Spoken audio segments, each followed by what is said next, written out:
This week we're talking about bright coloured bags and shoes. So, hot on the heels of the Kate Middleton effect, we already have the Kate Middleton backlash. The nude shoe dominated the high street last year after she wore those funny beige things that she wears everywhere, every day, last summer. So this year it's all about bright accessories, bright bags and bright shoes. Now, to be fair, I don't want to be too mean to the poor old pregnant Duchess. It's not all about her and her nude shoes, although I think there is a reaction to that. It's also about the fact that the shapes of bags and shoes that we are seeing in fashion at the moment are very simple and very clean cut, and for that reason they lend themselves to a pop of colour. The kind of bright colours that would look ridiculous if you had a sort of saggy, sack-like bag work really well on a neat, zipped-up, clutch-shaped bag. So we can go all out for colour this summer. So I'm all Jimmy Choo'd up today with my turquoise shoes and my yellow bag, but we're going to start with a great high street option, Zara.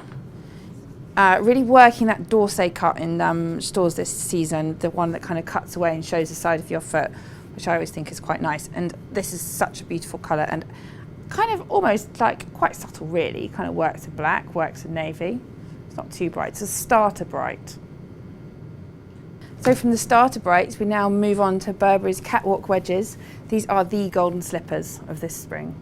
Now this next shoe, this is actually a classic. If I had to nominate one shoe in my wardrobe that has stood me the test of time, it would be my red Jimmy Choo's, exactly like this.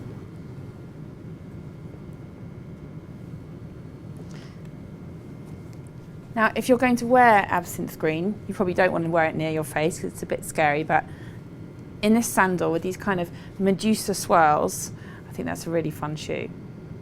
These shoes are by Coach, and this is exactly what would be a very boring shoe in a nude colour, but you put it in bright, shiny lipstick coral, and it's a lot more fun. And then the final pair of shoes, which absolutely doesn't fit with anything I've been saying about how it has to be a clean line, simple shoe to take the colour. They're just fabulous shoes. They're from Bennett and they're from the range designed by Caroline Izza, and we love them.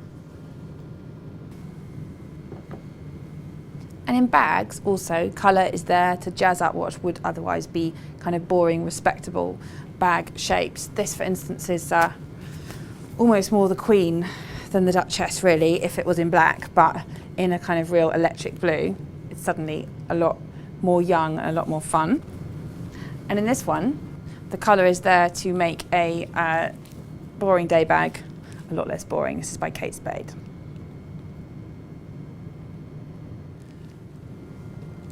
Now this bag, I'm not as a rule a big fan of a faux Chanel bag. I will make an exception to this because I think the fact that it's such an obviously faux Chanel bag, if you see what I mean, makes it quite jolly. It's by MGSM. And then finally, this last one is another genre of bag, the evening clutch, which generally comes in a simple black. Why would you go with brightly coloured snakeskin instead? Well, I do think it's just quite useful in a bag which you're going to take out with you at night. Being of a practical bent, I always think if you're going to invest money in that, should also be one which can double as a lethal weapon, which this one definitely can.